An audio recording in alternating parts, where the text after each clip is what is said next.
You had a traumatic brain injury, right? No, no, not me. Are you talking about that video that I posted up, doing the Yeah, volunteering because for the you traumatic? volunteered, right? Yeah, To like yeah. No, that I don't. I do not have traumatic brain injury. I fit the criteria for it because of all the blows I took to the head in the past, and I was involved in a bike accident and all that. But no, I do not have traumatic brain injury. I did that because the person that I punched, I put him in a coma, and he has traumatic brain injury. But the law prevents me from reaching out or saying sorry, and I'm pretty sure he doesn't want to hear my apologies. He don't want none of that. So I feel like the only way I could like give back a little bit is I volunteer for this study. I volunteer for this study, and hopefully, I may not be able to help him with his traumatic brain injury, but maybe something could help somebody else that may need it. So right. I did it. That's why I volunteered for that. Like, yeah, sitting in that tube for hours on end is not no picnic. But yo, I learned so much about traumatic brain injuries and the stuff that they suffer through every day, and stuff that we take for granted that they have to suffer through or need assistance to live just a regular life. And I fucked up and took that away from somebody. So maybe by volunteering to be a lab, a guinea pig, lab animal, whatever. I don't want to say lab rat because I'm very against rats. So I never want to Right, associate right. myself with any type of rats. But uh, I want to try to get back. If that is something that could help, then good. If it doesn't, I don't lose nothing. I don't lose nothing. So you basically volunteered with like in December of 2024, Yeah, December 2024. right? And this is at Cornell, Yeah, Cornell at New York Presbyterian Hospital. right? So then, like 16 months later, the study has concluded, right? So like, what did Yes. they find? Oh, is that what they find? They're using my brain scans, my blood level, and all the other stuff, and comparing it with other studies and stuff like that. Oh, got I you. mean, Okay. I don't know the specifics. I'm not a doctor, but they gave me a pamphlet to sign, and they told me all these tests I had to sign. And I've read so much in prison. I said I'm never going to read again when I come out, so I just signed. I didn't even read it, but this is thick. They have all these letters and tests and numbers and all that. I'm like, you know what? Just tell me when to show up. All right? Just tell me when to show up, and I'll be there. I don't need to know what you're doing. And you know what? If I get lucky, I might end up with superpowers. Who knows? So fuck it. Let's do this. Let's do this research. Earlier when we were talking, you were speaking about how like the Dailos, they know how to master manipulate you at a young age to use you for certain things, right? Yeah. To get ahead. When I interviewed China Mac and also Mike Moy, one of the things we spoke about was how at a young age these guys are taking care of you, giving you a place to live, some money, some food.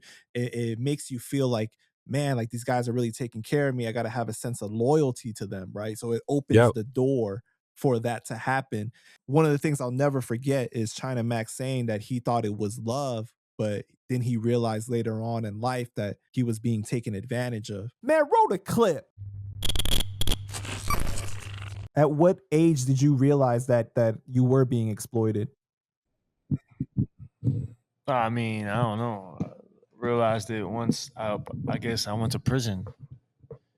You know what I mean? I really didn't understand at that time. At that point, I thought it was love. I thought it was like, I thought it was, I thought it was family, but it wasn't. When did you realize that? When did I realize that I was being taken advantage of? Uh, I want to say in my 20s, but I figure it's just another step. You get manipulated. I mean, everybody went through it to get to where they had to go to. Maybe I don't know. Uh, I think that it got so normalized to me that all right, so I they's manipulating me. So what? Fuck it. I'm happy with who I am now anyway. All right. they manipulated me and created a monster. Fuck it. I like being a monster. That was my mindset. So even though I Mm, knew I was manipulated, I didn't care. What you created, I like what you created. I like who I was. I like to make people tremble when I walk in the room. I like that back then. So yeah, even though I knew I was being manipulated, I didn't care. do you think that all gangs do this, or you think that like there are ones that actually care about you? All gangs do that. Nobody, no. There's no honor among thieves. There's no honor among thieves. That's a fucking jailhouse legend. That's a myth. That's an urban legend. No honor among fucking thieves. Thief, in my opinion, uh, when we take this step towards this road, we're in it for ourselves. You know what I'm saying? We're in it for ourselves. There's no glorious reasons to do this.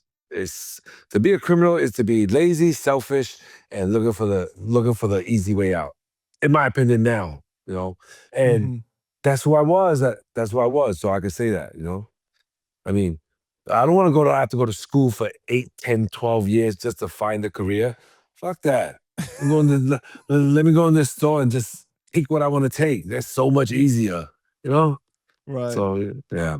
But since you've been home, you've actually spoken to youth about Yeah. choosing a different path, right? Yes. What has that been like for you to give back in that way and try to save the youth?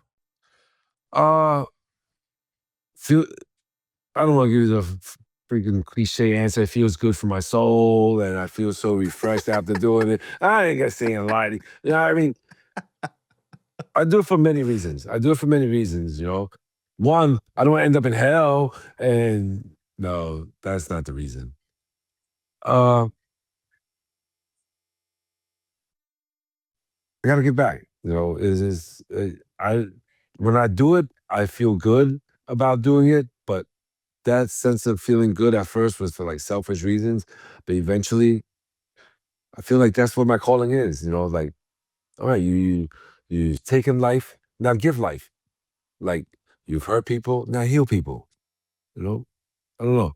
I'm not saying I'm a pastor or I'm gonna be a minister or whatever. Yeah, I'm still me, but now my focus is try the other way, try to do good instead of being bad. Like I always felt like if I was gonna be a bad person, I'm gonna be the worst person in the world. If I'm gonna be a good person, I'm gonna try to be the best person in the world. I want to be the best at You're whatever I do. extremist. Yeah, I'm a extremist. I want to be the best at whatever I do.